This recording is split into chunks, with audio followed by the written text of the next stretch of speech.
and welcome back to the AFI Project Lab. If you are new here, I'm Maddie and I'm excited for you guys to join me for today's candle tutorial. So to switch things up a bit, I'll be showing you how to make a decorative dessert candle using our lemon pound cake fragrance oil. Whether you want to use it as a fragrant decor or light one up for a special occasion, these steps are super easy to follow and modify for anyone looking to add a little something unique to your candle line. Without further ado, let's go ahead and jump right into it.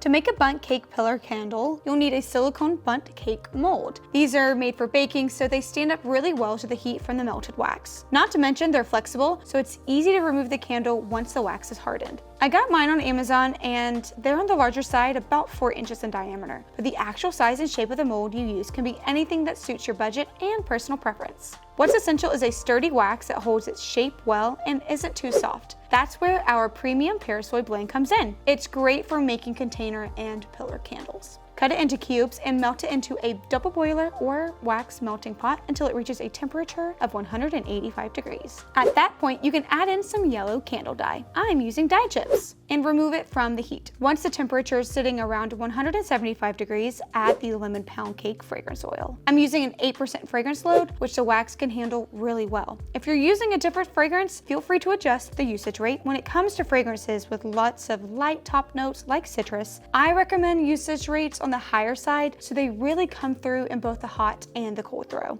After gently but thoroughly stirring the fragrance in, fill the bundt cake mold to the top. If your molds are hollow in the center like mine, make sure you don't let them overflow. Now the candle just needs a couple of hours to cool before unmolding. So here is one that I made earlier that's ready for the final touches. Thread a pre-tapped wick through the hollow center of the candle and place it on a sheet of aluminum foil or parchment paper. To decorate the candle, we'll be filling the middle and topping it off with a white wax glaze. In another pouring pitcher, melt down some more wax. I recommend switching to a 100% soy wax for this part of the candle, which is a little softer and looks a little bit more like real frosting than the paraffin blends. I have some of our premium soy container wax, 4600, melting down in the pitcher now. When you add the fragrance, stir the wax in intervals while it cools. It should be thick and opaque, but still pourable. After about 10 minutes of stirring and cooling, here's what it should look like. At this point, fill the center of the candle and pour a bit of it down the sides of the bundt cake. I found it helpful to look at some inspo pics of real desserts before doing this to get the most realistic result. If you work quickly, you can use a toothpick or dowel to gently adjust the wax frosting to get it to drip wherever you want. Complete the candle with a wick trim to 1/4 of an inch and it's done. As usual, let the candle cure for at least a week before you conduct any burn tests or send it to store shelves for the best fragrance throw. When it's ready to be used, place it on a large heat-safe dish or plate. This candle makes for great decor or just a fun pop of fragrance when you want your space to smell like a sweet treat.